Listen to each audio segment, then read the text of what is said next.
स्वर्गीय सरपंच संतोष देशमुख व स्वर्गीय सोमनाथ सूर्यवंशी या दोघांच्या बाबतीमध्ये जे घडलेलं आहे त्या संदर्भामध्ये या ठिकाणी उपस्थित असलेले आमचा आवाज हळूहळू चढतो।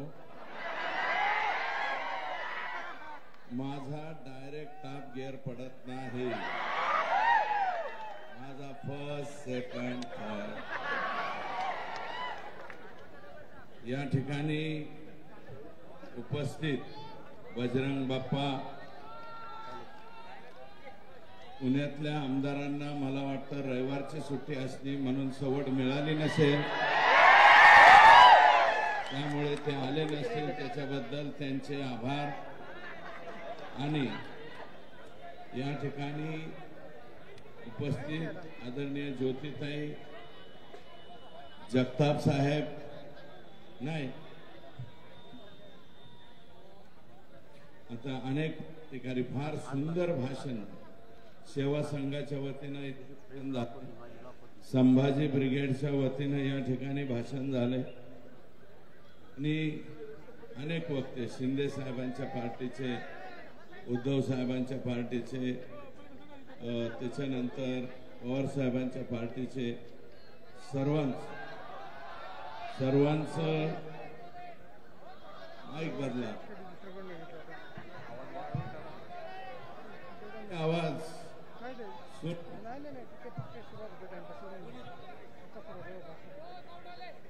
हे माईक वाले,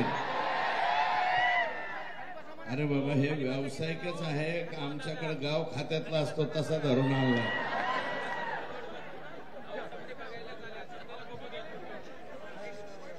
सोमनाथ सूर्यवंशी या बीकॉम LLB ला थर्ड इयरला शिकलेल्या मुलाच्या बाबतीमध्ये न्याय झाला पाहिजे, ही परभणीकरांची त्या ठिकाणी मागणी होती। स्वर्गीय वाकोडे दादा यांच्याबद्दलची मागणी होती आणि राज्याच्या मुख्यमंत्र्यांनी स्वर्गीय सोमनाथ यांच्या कुटुंबियांना 10 लाखाची मदत जाहीर केलेली आहे। वाकोडे साहेबांना 5 लाखाची, त्या दोन्ही कुटुंबियांना मी भेट देतो अशा प्रकारचा शब्द त्यांनी या ठिकाणी दिलेला आहे। आणि आम्ही ज्या संतोषच्या बाबतीमध्ये मागण्या केल्या त्या सर्व मागण्या जवळपास आतापर्यंतच्या जेवढ्या मागण्या केल्या तेवढ्या पूर्ण केल्या। फक्त एक मागणी राहिली, SIT जी स्थापन झाली त्या SIT मध्ये वालू काकाचे चालू बाबा हे काही सामील झालेले आहेत। याच्यामध्ये कोणाचा दोष नाहीये, कारण केज पोलीस स्टेशन अंतर्गत काम करणारे काही जे कर्मचारी आहेत त्या कर्मचाऱ्यांनी यादी पाठवा म्हणले, CID वाल्यांनी ती यादी मागवली आणि CIDने जशीच्या तशी वरती गृह खात्याकडे पाठवली आणि CM साहेबांकडे जाऊन ती सही होऊन आलेली। तर मी स्वतः त्या दिवशी परवा गेलतो वकिलाच्या नेमणुकीच्या बाबतीत, सरकारी वकील म्हणून आम्ही उज्ज्वल निकम साहेब यांनी संतोषच्या या खुनाचं काम पाहावं अशा प्रकारची विनंती केलेली आणि मला वाटतं त्याच्या बाबतीत मुख्यमंत्र्यांची स्टेटमेंट आली म्हणून त्याच्यावरती मी अधिकचं बोलणं उचित होणार नाही। आता मनोज दादांच्या कुटुंबातलंच अगदी चुलत भाऊ वारला असल्यामुळं ते इथं येऊन गेलेत, कारण 5:30 वाजता ते त्यांच्या मातुरी या गावावरून निघाले होते, इथपर्यंत आले, परंतु दुर्दैवी घटना घडल्यामुळे ते परत गेले। आणि आदरणीय पृथ्वीराज बाबा देशमुख यांचाही फोन इथं आल्यावर आलता की मोर्चाचा शुभारंभ करून द्यायला मी होतो, परंतु पुढं वेळ झाल्यामुळं पुढचं काम असल्यामुळं ते गेले। हे 2 लोकांच्या बाबतीत इथं बोलणं गरजेचं आहे। आता इतर ज्यांना सवड मिळाली नसेल त्यांना नका का मिळाना बाबा, तुमचं तुम्हाला लकला। परंतु संत तुकाराम, संत ज्ञानेश्वराची संजीवन समाधी जगनाडे महाराज आमच्या इथंच आहे। छत्रपती शिवाजी राजे, बाजीराव पेशवे, महात्मा ज्योतिबा फुले, डॉक्टर बाबासाहेब आंबेडकरांनी कराराच्या वेळेस पावन केलेली ही भूमी आहे। सावित्रीबाई फुले, लहुजी वस्ताद, लोकमान्य टिळक, अगदी अलीकडे म्हणलं तर पु ल देशपांडे, महर्षी धोंडोपंत कर्वे या सर्व विभूतींनी त्यांच्या पदस्पर्शाने पुलकित झालेली ही पुणे भूमी आहे। पुणे तिथे काय उणे असं आजपर्यंत आपण म्हणायचो। त्याच्यावरती बोलण्याच्या पूर्वी छत्रपती शिवाजी राजांचा जन्म पुण्यात झाला। 16व्या वर्षी तोरणा किल्ला जिंकून स्वराज्याची मुहूर्तमेढ इथेच केली। हे मा जिजाऊ साहेबांनी आम्हाला जिजामातांनी संस्कार केले की 16व्या वर्षी तो तोरणा किल्ला महाराजांनी जिंकला। आणि आता 21, 22 आणि 23 वर्षाच्या लेकरांना वालू बाबा हे आता मला वाटतं ह्यांचं नाव वेगळं ठेवावं लागेल। 21, 22, 23 वाल्या म्हणा, वालू म्हणा, परंतु हे संस्कार देतायत दुसऱ्याच्या लेकराला मारायचे, दुसऱ्याच्या लेकरावरती हल्ले करायचे, स्वतःची तुंबडी भरण्यासाठी ते कोणाचंही मुंडकं कापायला अजिबात मागं पुढं पाहत नाहीत। अशा प्रकारची नवीन संस्कार संघटित टोळी तयार करण्याचं काम वालू बाबा यांनी केलेलं आहे। आणि वालू बाबांचे म्हणजे आका आणि ह्या आकांना त्याच्यापेक्षा मोठ्या आकाचा परिपूर्ण आशीर्वाद असल्याशिवाय हे झालेलं नाही, हे नम्रपणे या ठिकाणी सांगतो। शाहिस्ते खानाची बोट जिथं कापली त्या लाल महालापासून आपण मोर्चाला सुरुवात केलेली। आमचं म्हणणं एकच आहे की शाहिस्ते खानाची बोट महाराजांनी इथं कापली आणि रामशास्त्री प्रभूंनी याच पुण्यामध्ये पवित्र न्यायदानाचं काम केलं, ज्याची आज सुद्धा चर्चा होती। रामशास्त्री प्रभूंचा बाणा मनामध्ये ठेवून भविष्यामध्ये सुद्धा हे चिलेपिले जे लेकरं बाळ आहेत यांचं छत्र ज्यांनी हरपून घेतलंय, तो आका असू नाही तर आकापेक्षा मोठा आका असो, यांना फाशीच झाली पाहिजे ही आमची सगळ्यांची मागणी आहे। आणि तुम्हाला सांगतो, संभाजी राजांची समाधी आमची इथं आहे। उन्हे तिथं काय उन्ह असं आम्ही म्हणतो, परंतु आता वेगळं नाव द्यावं लागेल। पंढरी शेठ बैलगाडीच्या शर्यतीचं मला वाटतं कोणीतरी हे होते, वारले ते आता, लय मोठे सोनं बिना अंगावर घालायचे। पंढरी शेठ फडके, बहुतेक पंढरी शेठ फडके, ते पंढरी शेठ फडक्यांचं गाणं असायचं, असं 10-10 नंबरचं सरकार, असं 10-10 नंबरचं सरकार म्हणतो भेटेल जावा गुन्ह्यात, मला अटक करावं पुण्यात। म्हणतो भेटेल जावा गुन्ह्यात, म्हणतो भेटेल जावा गुन्ह्यात, मला अटक करावं पुण्यात। मग आता सगळे आरोपी पुण्यातच अटक, पुन्हा तिथं काय उन्ह आता काहीच उरलं नाही। कोणामुळं? या लोकांच्यामुळं। हे वालू काका अँड गँग, gangs of Wasseypur, Safepur, gangs of Parli, हे जे आहेत यांच्यामुळं पुण्याचं नाव एखाद्या वेळेस इतकं खराब होईल तुम्हाला सांगतो। या गँग्स ऑफ वासेपूरचे जिथं जिथं फ्लॅट असतील, पुण्यातल्या जनतेला मी विनम्र आवाहन करतो, हात जोडून पाया पडून विनंती करतो, कुर्निसाद करतो, तुम्ही जर म्हणले जोहार तर जोहार करतो बरं का।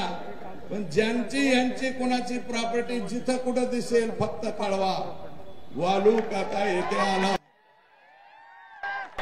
100 अकाउंट सापडलेत वालूबाबाचे. 100 अकाउंट सापडलेत. 50 अकाउंटच्या पुढं ईडीकडे चौकशी जाती. मी राज्याच्या मुख्यमंत्र्यांना विनंती करतो, हे जे अकाउंट सापडलेले त्याचं स्पेशल ईडीकडे जाऊ द्या. एवढेच हात जोडून पाया पडून विनंती करतो.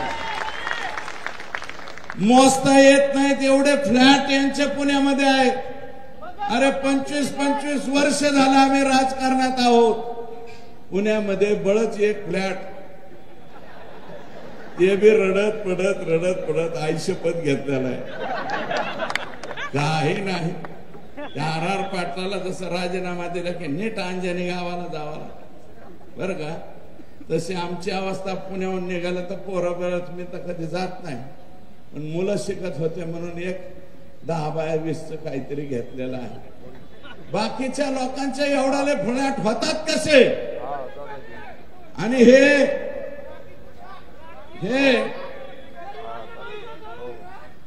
लागेल, ईडी सुद्धा लागेल, बीडी सुद्धा लागेल.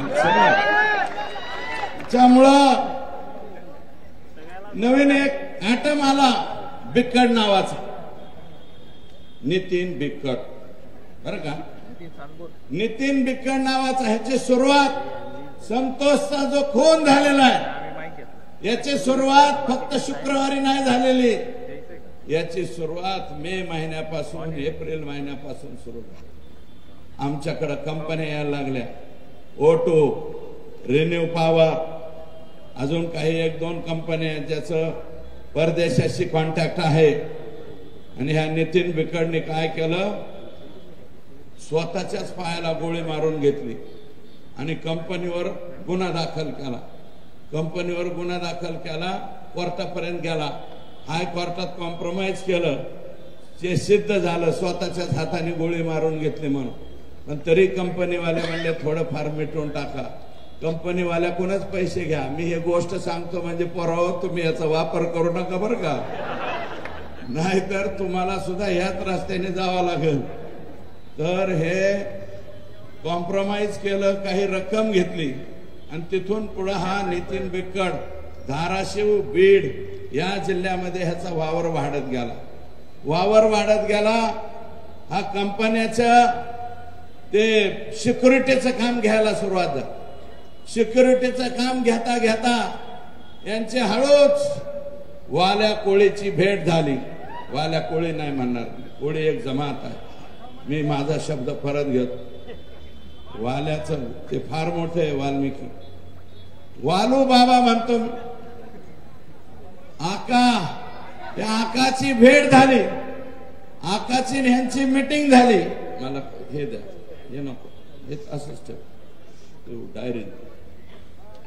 मीटिंग झाली आणि मीटिंग झाल्याच्या नंतर ठरलं वालू काका ने हम साथ में मिलकर काम करेंगे, इसका भी बाजा बजाएंगे, इसको भी जेल में डालेंगे, कुछ भी करेंगे. 14 जूनच्या पूर्वी अगोदर यांची ओळख झाली. 14 जूनला मी तारखा सांगतोय. 14 जूनला वाल्मिक कराड, आका, नितीन बिक्कड, अनंत काळकुटे, अवाधा कंपनीचे शुक्ला नावाचे अधिकारी यांची परळीला धनंजय मुंडे यांच्या बंगल्यावर बैठक झाली. राज्याचे मंत्री आहेत ते, मी धनंजय मुंडे साहेब म्हणतो.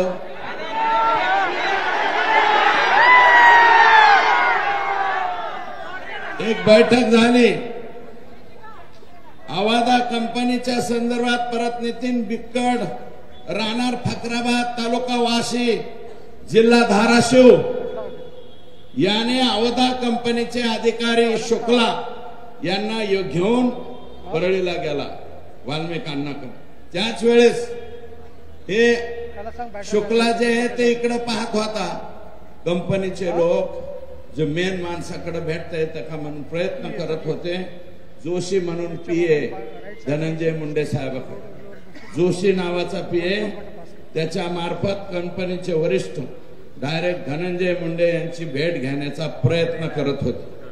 ही बाब वाल्मिकला खटकली, सटकली. आता माझी सटकली तशी वाल्मिक अण्णाची सटकली. वाल्मिक अण्णांनी जोशीला बी काय म्हणायचे ते म्हणला, बाकीच्यांना म्हणला. मग नंतर असं ठरलं, त्याच वेळेस अनंत काळकुटे यांचे सबस्टेशन, ही दुसरी कंपनी आहे बरं का, ह्या कंपनीचं नाव अनंत काळकुटेच्या खाली सांगतो मी, खाली लिहिलंय.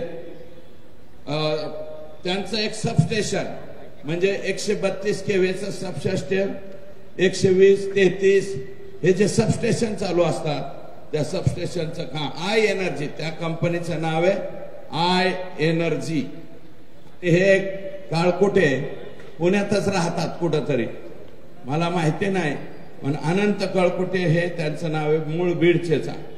आय एनर्जी या कंपनीची मीटिंग डीएम म्हणजे आवादा जी मस्साजोगला आहे, संतोषच्या गावी आवादा कंपनी आली आणि हा आय एनर्जी वाला यांची मुंबईला धनंजय मुंडे यांच्या बरोबर बैठक ठरली. दिनांक 19 जून 2004. मी मीडियाला विनंती करतो, हे तारखावर का लक्षात ठेवा, कारण उद्या ह्याच्या चौकशीमध्ये यांचे मोबाईल तिथं दिसणार आहेत, यांचे लोकेशन तिथं दिसणार आहेत. मी नाव सांगतो त्या अधिकाऱ्यांची. कोणाकोणाची बैठक कुठं झाली? धनंजय मुंडे यांच्या सरकारी बंगल्यावर. त्याचं नाव आहे सातपुडा. सातपुडा या बंगल्यावर आवादा कंपनीचे अल्ताफ तांबोळी प्लस शुक्ला व इतर अधिकारी, वाल्मिक आणि बिक्कड यांची बैठक झाली. बैठकीमध्ये डील 3 कोटीला फायनल झाली. कितीला? आका क्या बोले? 3 करोड़ लग दो. क्या होना? 3 करोड़ होना, असं हे म्हणले. तर अल्ताफ तांबोळे आणि शुक्ला हे 2 लोक बाहेर पडले. त्यांनी कंपनीच्या वरिष्ठांना फोन केला. कंपनीचे वरिष्ठ म्हणले 3 करोड रुपये आपल्याला परवडत नाहीत, 2 करोड मध्ये फायनल करा. पुन्हा ते आत गेले, म्हणले साहब तिर्री नाही जमती तुर्री, असं हे म्हणाले. आणि तिथून जाताना मग असं म्हणले की आताच नाही ठरवू, पुढे ठरवू. पण एक काम करा, इलेक्शनच्या कालावधीत काहीतरी रक्कम पोहोच करा. इलेक्शनच्या काळात यांनी 50 लाख रुपये ऑलरेडी आका आणि बडे आका यांना दिलेले आहे. मग ते आकाच्या हातात घेतले का बडे आकाने घेतले मला माहिती नाही, परंतु 50 लाख घेतले. आणि जाता जाता कृष्णा कुटे नावाच्या पोराची ओम साई राम नावाची सिक्युरिटी एजन्सी आहे. हे मस्साजोग जे गे संतोषचं गाव आहे या सरपंचाच्या, मस्साजोगची सिक्युरिटी एजन्सी कोणाला दिली? कृष्णा कुटे ओम साई राम नावाच्या कंपनीला. आणि ती चालवतो नितीन बिक्कड. या वेळेस काळकुटे मात्र बंगल्यावर आलेला नाही, हे पण तिथं सिद्ध झालेलं आहे. मग आता आणखी काय पुरावे द्यायचे सांग. मी एसपी ला एक विनंती करतो की नितीन कुलकर्णी, मला एक सांगा, एक फोन वापरतात ते किती लोक आहेत तिथं? वर हात करा. एक फोन फक्त, बहुतांशी खाली हात. तू आपले जैसा दिखता. 2 मोबाईल वापरतात असे किती लोक आहेत? 2 मोबाईल ज्यांच्याकडे 2 असतात, एकावर एक. नाही काही जण आईसा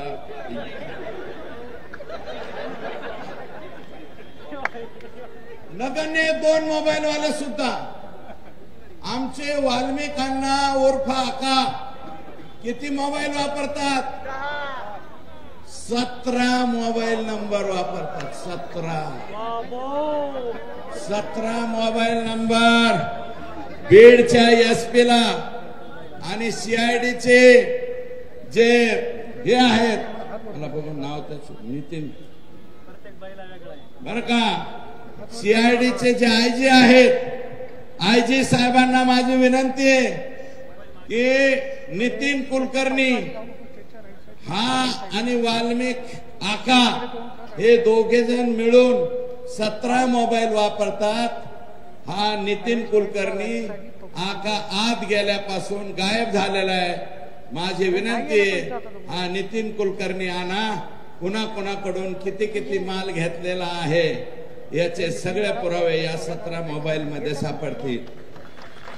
आणि हे आत्ताच्या आत्ता माझी विनंती आहे, पुणे जिथं काहीच नाही उणे अशा ऐतिहासिक शहरामधून ही मागणी करतोय की मायबाप सरकारने, आणि मी फक्त देवेंद्रजींना विनंती करतो, अजितदादांनाही विनंती करतो.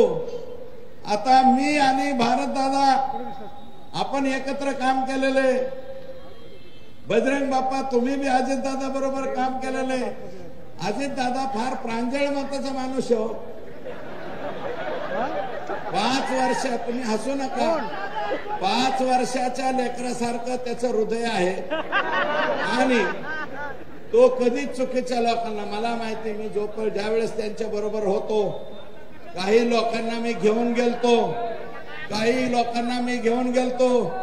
1-2 लोकांना घेऊन गेलतो, म्हणले यांच्या बाबतीत फोन करा. अजित दादा म्हणले हे चुकीचे वागणारे लोक आहेत, मी यांच्या बाबतीत फोन करणार नाही. 1 वेळा नाही, 2 वेळा नाही, 10 वेळा माझ्या बाबतीत असं घडलं. मी राष्ट्रवादीत 2005 पासून 2017 पर्यंत राष्ट्रवादीत होतो, 15 पर्यंत राष्ट्रवादीत होतो. म्हणजे जवळजवळ 10-11 वर्ष मी त्यांच्या बरोबर काम केलं. अजितदादा असा नव्हता रे.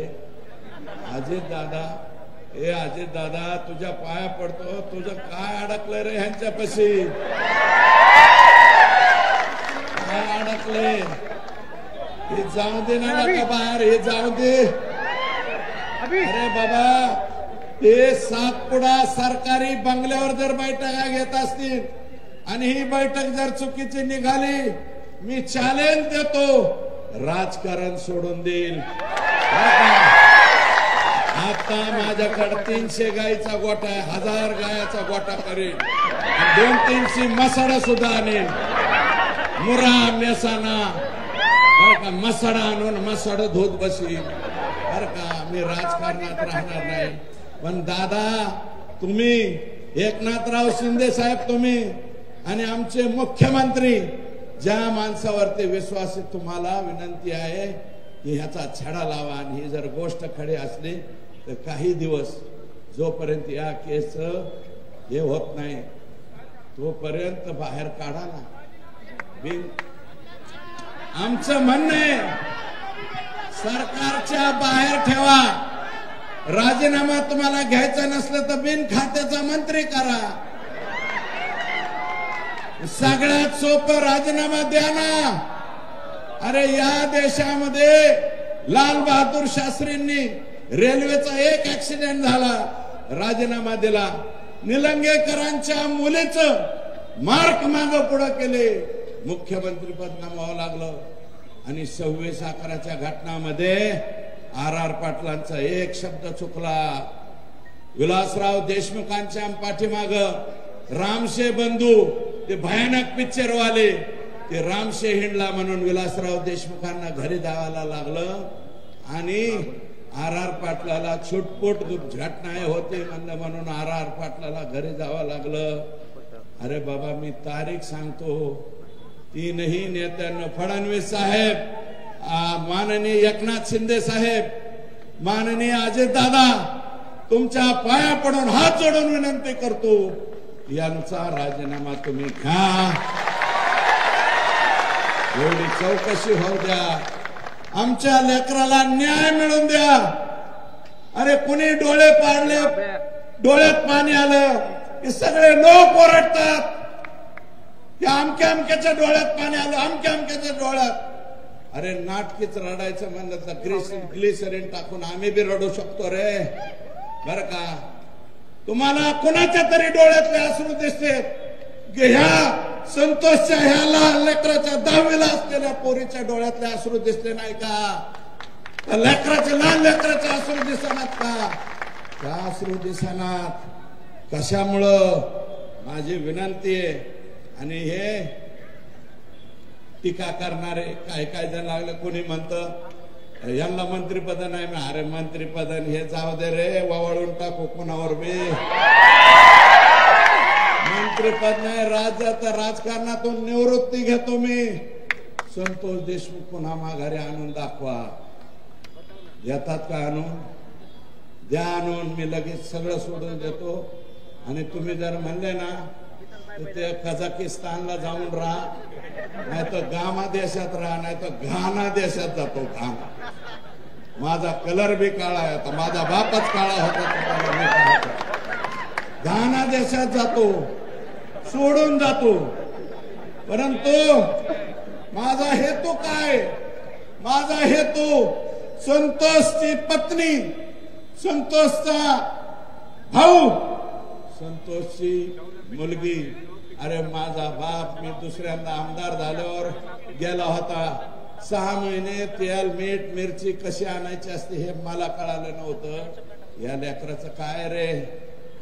याला राहायला घर नाही, 6 पत्र्याचं सुद्धा घर नाही ह्याला. संतोष देशमुखला 3ऱ्यांदा सरपंच झालाय. तुमच्यापैकी सुद्धा कोणी सरपंच असते, तुमचाच भाऊ कोणीतरी ग्रामपंचायतचा सदस्य असेल, 3-3 वेळा ग्रामपंचायतीचा सरपंच होतो. त्या माणसाची ही अवस्था होते. माझा हेतू हा आहे की या संतोषच्या याला न्याय मिळाला पाहिजे. ह्याच्यात कसलं राजकारण आलंय? तुम्ही उठात आणि मीडियावाले सुद्धा आहे, तुमच्या पाया पडतो, बुटा सहित पाया पडतो, चपला सहित पाया पडतो. अरे राजकारण काय माझ्या बांधवांनो मला सांगा ना. हे सोडलेत काही काही जण. सूरज चव्हाण बोलला माझ्यावर. सूरज चव्हाण, अरे तू बालवाडीत सुद्धा नाही अजून, तू माझ्यावर बोलतो. बालवाडीतल्या लेकरांनी माझ्यावर बोलू नये. आणि ते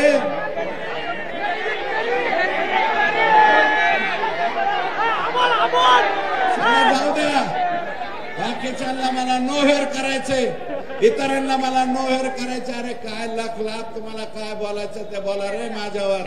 मला तुम्हाला उत्तर द्यायचे नाही, कारण मला संतोष देशमुखच्या मृत्यू प्रकरणावरून फोकस हटवून द्यायचा नाही.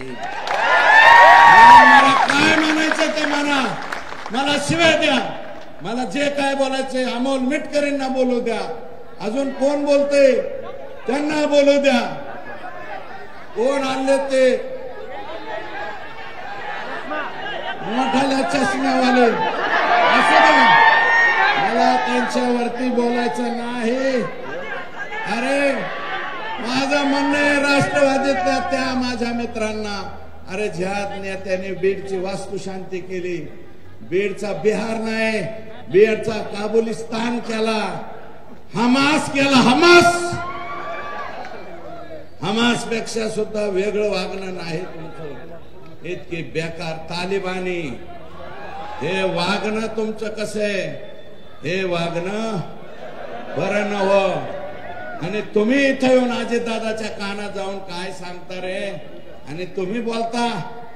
माझी विनंती आहे, अजितदादाच गेलते. मी दादान काल म्हणलं क्या हुआ तेरा वादा. अरे अजितदादावर टीका केली नव्हती मी. गमन लावून घेता उगाचे उग. अजितदादा बरोबर 10-11 वर्ष आम्ही बी काम केलं. तो तसा माणूस नाही, पण जे घेरा घेतलाय अजितदादाला, सगळे यंड गंड मंड रंड रंड असं हे जे घेरा घातलेले हे लायकवान माणसं नाहीत असं मला वाटतं. अजितदादा जरा डोळं उघडून बोला, बघा खाली काय चाललंय ते. माझं म्हणणं आहे, पुण्यातलं बारामती तुमच्या मतदारसंघातले 100-200 माणसं पाठवा ना अजितदादा. 200 माणसं पाठवा दादा. महेश माझं म्हणणं चूक आहे का? पाठवा ना बीड जिल्ह्यात. अजितदादा तुमच्या विश्वासातले माणसं पाठवा. तुमच्याजवळ प्रचंड लोक आहे, गावागणीस एक माणूस पाठवू शकतात. अजय दादा 1200-1300 गाव आहेत बरं का, 1500 माणसं पाठवा ना दादा. एका एका गावात जाऊन 2-2 दिवस मुक्काम करून येऊ द्या ना. तुमचे हे जे शागिर्द आहे हे कसं वागते, एकटा मराठा समाजाच्या बाबतीत नाही.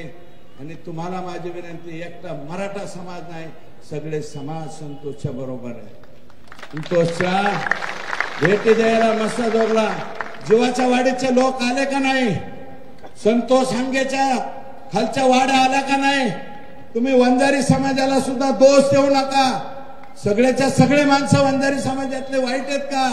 नाही, अजिबात नाही.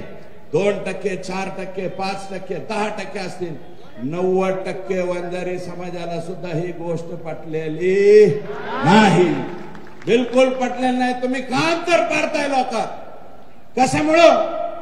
आणि मी तर काल म्हणलं, आज मी म्हणतो, एकच पर्व इथून पुढं ते 2 नेते आणि त्यांना मानणारे त्यांच्या समाजातले 10%, त्यांच्या समाजातले सुद्धा 90% आपल्या बरोबर घ्या. एकच पर्व आणि सर्व एकत्र, सर्व आपल्या सहित सर्व एकत्र. काय अडचण आहे? ही रियालिटी आहे समाजाची, खाली ही परिस्थिती आहे. म्हणून एखादी जात टार्गेट करायला आम्ही इथं आलेलो नाही. त्या जातीतले जे चुकीचे नेतृत्व आहे, चुकीचं, हा धनुभाऊ अजून बी धनुभाऊ अजूनही तुम्ही 60,000 फुटावर असतान. 60,000 फुटावरले खाली उतरा. या असल्या बैठका तुम्ही कशा घेतल्या? 3 करोड़ में फाइनल, बाद में 2 करोड़, 50 इलेक्शन में. अरे निवडणुकीचा निकाल लागूच तर तरी दम काढायचा. तुम्ही मस्ताजोगला गेला. काय दोष आहे आमच्या संतोषचा? एका दलित समाजाचा पोरगा, त्याला हे मारित होते सुदर्शन बुले, आणि हे फक्त आडवा झाला. म्हणला, हे बाबा दलिताच्या लेकराला मारू नका. दलित समाजाच्या लेकराची बाजू घेतली म्हणून आमचा माणूस गेलाय. हे कोणाकोणाला माहिती?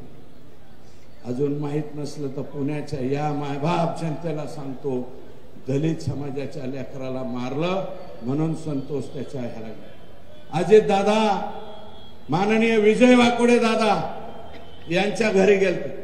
तिथं त्यांनी आश्वासन दिले, एक पोरग शासकीय नोकरीत घेऊ. चांगली बाब. सोमनाथ सूर्यवंशी याच्या घरी सुद्धा अजितदादा बोललेत, कारण मी जाऊन आलो. ते गेले आणि त्याच्यानंतर मी जाऊन, दादा म्हणाले यांच्या कुटुंबातलं पण एक लेकरू घेऊ. माझे मुख्यमंत्री एकनाथ शिंदे साहेब आणि अजितदादा, 2 उपमुख्यमंत्री आणि देवेंद्रजी फडणवीस साहेब, तुम्हाला विनंती आहे, या दोघांना द्या. संतोषच्या बायकोला सुद्धा BA झालेले, हिला सुद्धा का शासकीय नोकरी नकोय मला सांगा. BA झालेली मुलगी, कोणत्याही खात्यात ऑर्डर काढा. हे लेकर, आणि शक्यतो ऑर्डर देताना लातूर जिल्ह्यात द्या, कारण लेकरा बाळाच्या शिक्षणासाठी आमची माय माऊली बर का, जिचं कुंकू पुसले, अरे जिच्या भाळावरचं कुंकू पुसतं तिचं दुःख काय बर का. तर ह्या लेकराला कुठंतरी घ्या, जलसंपदात घ्या, MSCBीत घ्या, कशात बी घ्या. तुमचं पाठिंबा आहे का ह्याला? जरा वर हात करून सांगा ना. मदत केली मुख्यमंत्री महोदय, तुम्ही मोका लावा म्हणला, मुख्यमंत्र्यांनी मोका लावला. साहेबांनी, 1 मिनिट ऐका, मोका लगेच लागत नसतो. घोषणा केली, त्याचं 1 मिनिट ऐक, जस्टिफिकेशन द्यावं लागेल. जस्टिफिकेशन दिल्याच्या नंतर मोका लागेल. तुम्हाला कायदेशीर काही अडचणी परवा माहित नाही. एक आता फक्त जामिनी पुरता बाळासाहेब, ऍडव्होकेट बाळासाहेब कोल्हेंची ऑर्डर मीच मुख्यमंत्र्यांकडून काढून आली. रात्री 1:30 वाजता मुख्यमंत्र्यांनी सही केली. रात्री 1:30 वाजता म्हणलं सही करावं लागतं, नाही तर हे सुटते. आणि त्याचाच परिणाम म्हणून काय झालं, 14 दिवस हे आत गेलेत. वाल्या सुद्धा 14 दिवस. आता म्हणतो 24 तास मेरे को एक साथ में दो. अरे ह्यांची लपडी सांगतो रे, अजून लय लपडी लोकच आणून देतात गप्पा गप्पा. एका एका मोर्चात एक एक सांगू, सगळ्याच मोर्चात सांगितलं घोटाळा होईल. माझी विनंती आहे, संतोषच्या पत्नीला सुद्धा, सोमनाथच्या कुटुंबाला सुद्धा नोकरी दिली पाहिजे. वाकोडे दादा, खरोखर तुम्हाला सांगतो, मी पालकमंत्री राहिलेलो त्या जिल्ह्यात, फार संवेदनशील आणि चांगला माणूस होता, दलित समाजाचा होता, परंतु समजदार नेता होता. दादा असं नाही करायचं, अॅट्रॉसिटी व्हायला लागली, दादा हे बरोबर नाही, मी समजून, मी पोरांना, अशा पद्धतीचे माणसं होणार नाही. पळू पळू पळू पळू त्या घटना घडल्याच्या नंतर त्यांचा मृत्यू झालेला. त्यांनाही सीएम साहेब या तिन्ही कुटुंबियांना भेटणार आहे आणि ह्या एवढं त्यांच्याकडनं आपण करून घेऊ. मी अधिकचं काही नाही भरतो. हा जोश, ही ताकद आणि हा राग कधीपर्यंत तुमच्या जागेवर राहायला पाहिजे? जोपर्यंत हे फाशीवर जात नाही तोपर्यंत राग मनात ठेवा, एवढीच विनंती. संतोषचे मारेकरी फासावर जाऊस तर राग कमी करू नका, एवढे हात जोडून पाया पडून विनंती करतो आणि या ठिकाणी थांबतो. जय हिंद, जय महाराष्ट्र. धन्यवाद अण्णा. अण्णा जेव्हा संतोष देशमुख यांच्या कुटुंबियाचं दुःख या जनाक्रोश मोर्चा पुढे मांडत होते तेव्हा कुटुंबियाच्या डोळ्यामध्ये अश्रूच्या धारा लागल्या होत्या. वस्तुस्थिती आहे, निश्चित सुरेश अण्णा धस असतील किंवा बाकी मान्यवरांनी या जनाक्रोश मोर्चाला दिलेली ताकद ही कुटुंबासाठी खूप मोठी आहे. यानंतर ज्यांनी भारतीय संसदेमध्ये या क्रूर हत्येचा विरोधात आवाज उठवला, ज्यांनी